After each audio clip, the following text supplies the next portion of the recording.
My name is Steve Gribben, and thank you for joining this Glassbox strategy session. Today I want to touch on one of the most widely misunderstood areas of law within the small cap space. Specifically, the area of law pertaining to stock promotion and investor relations. When most people hear the word stock promotion, they typically want to run for the hills. No one, of course, wants to be associated with a company engaged in any sort of nefarious or illegal activity. But the reality is, nearly all microcap and small cap companies must employ some sort of market awareness or promotional action plan. Otherwise, there would be no buyers for their stock in the open market. And without liquidity, what's the point of being public, right? The good news for small cap issuers on the OTCQB or the lower tiers of NASDAQ and the NYSE is that a well-run market awareness campaign is not only legal, it can actually be used to elevate a company to a higher exchange, where the company can get more traditional, organic, third-party analyst coverage. Now, to begin this strategy session, I want to discuss how to differentiate stock promotion from investor relations. And then I want to talk about some of the best practices for legally compliant investor relations campaigns. So how do you tell the difference between stock promotion and investor relations? Basically, there are three questions you have to ask. You need to look at who is drafting and disseminating the content, what is the subject matter of the content, and what channel is being used to disseminate the content. So let's start with question number one. Who is drafting and disseminating the content?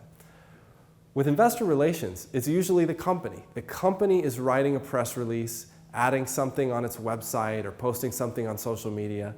A third-party firm may be assisting, but the content itself usually comes from the company. With stock promotion, a third party is usually drafting and disseminating the content. Stock promoters often attempt to give the illusion that they are a third-party analyst weighing in on the future potential of a company's stock. Now, let's look at the second question you need to ask when differentiating investor relations campaigns from stock promotion campaigns. What is the subject matter of the content? With investor relations, it's usually about business fundamentals. How has the business performed in the last quarter or year? Has the business just added some new talent? Have they closed on a new offering or taken down some new financing? Sometimes the content is forward-looking, and that's okay with the proper disclosures. Within stock promotion, the subject matter of the content is often about the stock itself. It's about where the stock might be trending, sometimes given new information that has become available. Lastly, to help differentiate between investor relations and stock promotion, we want to ask a third question. Through what channel is the content being disseminated? With investor relations, the content is usually published through a known channel, like the company's website, OTC markets, or perhaps the company's Facebook or Twitter account.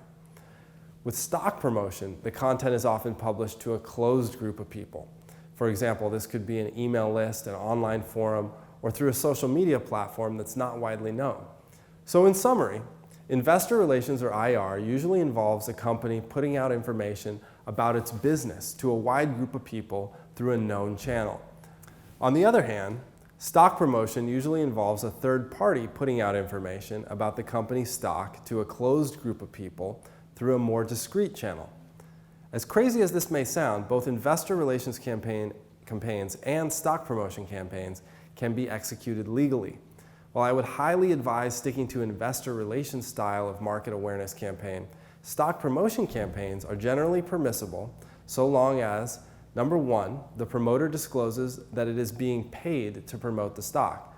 Number two, the promoter discloses in detail the terms under which it is being compensated. Number three, the promoter makes the above disclosures with each advertising communication. Number four, the promoter does not make any false statements, material representations, or omissions. And number five, no new information is being introduced via a closed channel in violation of Regulation FD. A more detailed description of the level of disclosure required for promoter compensation can be found in Section 17B of the Securities Act of 1933. Now let's get into some strategy. Why is it better to use an investor relations style campaign as opposed to a stock promotion style campaign? Here's the simple answer. You want investors to be attracted to your stock based on a fundamental analysis. This will help you generate sustained trading volume in your company.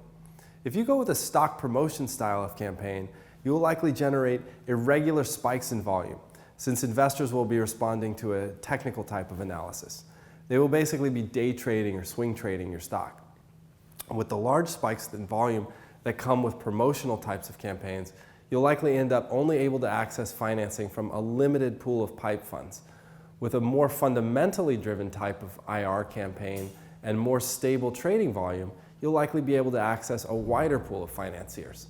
Further, by employing an IR campaign based on fundamentals, you are likely going to stay out of the crosshairs of your exchange or OTC markets group, as all of these bodies have a process for screening out suspect promotional activities. So in summary, building market awareness through IR versus stock promotion is more beneficial for the long term. IR can help you build true enterprise value. So let me finish this strategy session with some thoughts on best practices. If you're thinking about starting an IR campaign, here are 5 best practices that I would encourage you to follow to remain in compliance with the securities laws, maintain a healthy trading market in your stock, and remain in good standing with your exchange. Number 1, draft your press releases, social media content, and any other announcements internally. If you need to contract out this service, at least participate in the process and approve the final draft. New material information can be introduced through your market awareness campaign, but you need to make sure that this is information that is no way false or misleading. Number 2, next, we want to focus on fundamentals. Don't talk about how high your stock could go. Don't compare yourself to Disney or Microsoft. Tell the public about your business, how it's growing, and even why you think it will grow in the next quarter and beyond. Adding in the proper disclosures, of course, if you do that. Now, number 3, make sure that the channel or channels you are communicating through are all legally compliant and that you have properly notified the public that you will be using these channels. Number 4, carefully vet anyone you are going to work with.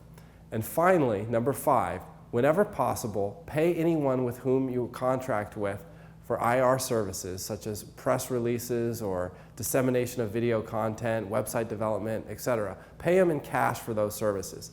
Stock payment can often create a conflict of interest and can open up other insider trading concerns. If you can adhere to the best practices that I just mentioned, you should be able to increase investor interest while protecting yourself from the legal pitfalls that plague so many microcap and small cap companies.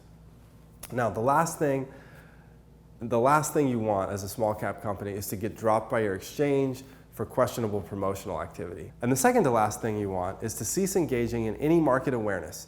Otherwise, you may lose much of the benefit of being a public company. I know this video turned out to be quite a bit longer than usual, but there was a lot of good ground to cover. If you'd like to speak with me more about the rules governing public company communications, feel free to contact me via our website through one of our inquiry forms or directly via email at info@glassboxlaw.com. Thank you.